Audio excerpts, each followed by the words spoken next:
Hi, folks. I am meteorologist Tom Vick. I'm going to update you on the potential for severe weather here on Saturday, so we'll be focusing on that. First of all, I'm going to give you a little tour of central Louisiana, Alexandria. Here's where we're going to start. We see a mostly cloudy sky there. You notice it was much warmer last night than the previous 2 nights, and that's all part of this weather change which is coming in. Stellies in LeBeau down to the southeast. We see a partly cloudy sky there. We'll be seeing some sun getting through and warming things up, and that will be a critical factor. How much energy are we going to have for this event? Let's go up toward Natchitoches, where we're still seeing a little bit of residual fog there, a mostly cloudy sky, and temperatures around 60 degrees, dew point around 60, so 100% humidity. Notice that Cenla is kind of in a little area where we're in a break right now. To the south, we got rain and storms. To the north, we got rain and storms up in that direction as well. In fact, even up to the northwest, we've got a winter side to this in the Texas Panhandle. So let's come back into Cenla here, and let me put this back into motion, going back about the past hour, where we can see thunderstorms coming in along the I-10 and Highway 190 corridor right there, just about to move into portions of Allen Parish. So that's about it. Mostly there's a little strong action there around Iberia and to the east of there and a little bit to the north. So we'll keep our eyes on the radar, but for now there's nothing to worry about. Let's check it out for the features. So we do see a cold front which is moving southward through North Louisiana right now. Shreveport and Monroe are both behind that front. They've had the frontal passage there. With the upper level disturbance kind of pivoting across New Mexico, that energy working in our direction, it will cause a surface low to develop along this frontal boundary, okay? And that's going to happen to the west of us. When that happens, when the low gets strong enough, it's going to stop this front. And so we'll have a cold front, then we'll have a stationary front. Depending on where that happens, that will be critical as to who gets the most severe weather and where the focus will be.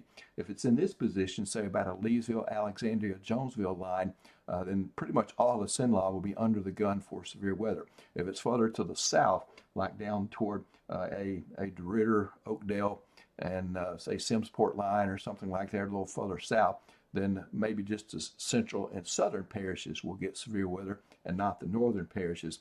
So that's what we're looking at right now to kind of time out where this is going to happen. So Futurecast, we're going to kind of step you through. By the noon hour, we'll see maybe this northern area become the most active part with some storms in the area there. By afternoon, mid-afternoon, it increases as you see here.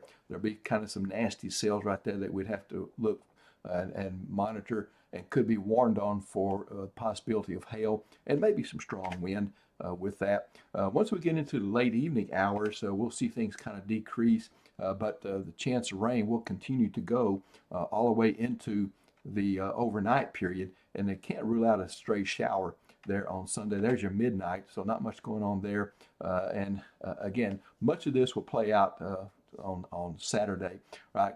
Going into Monday, back to work and school, I don't think there's anything to worry about there. So severe outlook for today, we're in a level 1. These categories are from the Storm Prediction Center.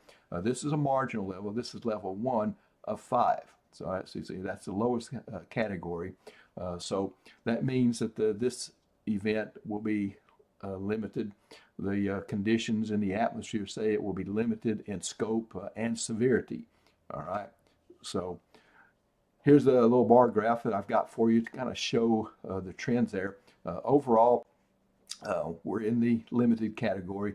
I just don't have a flood risk. This isn't a flood situation, really. I think just about everybody gets less than an inch of rain. If you do happen to get an inch or more, it won't be much more than an inch, and it'll be few and far between.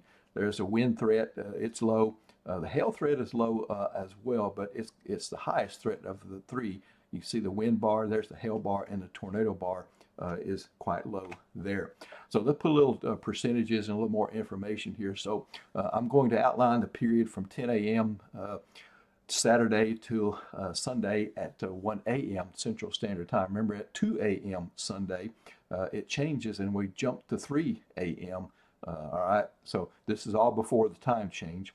the pattern is that disturbance I talked about in western New Mexico, which will be working eastward, lifting the atmosphere. We have the cold front at the surface, could be a stationary front as it gets a little bit farther to the south.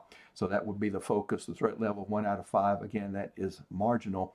Limiting factors in this, which is keeping it so far from being a level 2 or level 3, is the instability. There's not much instability in the lower levels of the atmosphere. It's all kind of elevated up off the surface. And for the highest risk of severe weather, it's good for the storms to be able to tap into the surface roots, so the surface conditions there. And this may not be able to do this in this event. The low level of shear is pretty modest as well. And so I'm hoping that that will hold down the tornado risk. Percentages from the Storm Prediction Center: hail and wind at 5%, although I think hail is a little bit higher than that maybe. Tornado risk at 2%, so we can't completely rule it out. It's one of those things, we got a lot of shear, but again, the instability is in question. So just monitor your weather sources, and I think for today we'll see about giving updates, but I think the main thing to monitor is the warnings. And if those happen, then I'll be able to give those to you as they happen live or on Facebook. All right, thanks for being with me. I think that about covers it, at least for this part. So we'll be watching. If anything happens that you need to know about, I'll let you know. Take care, and thanks for your support for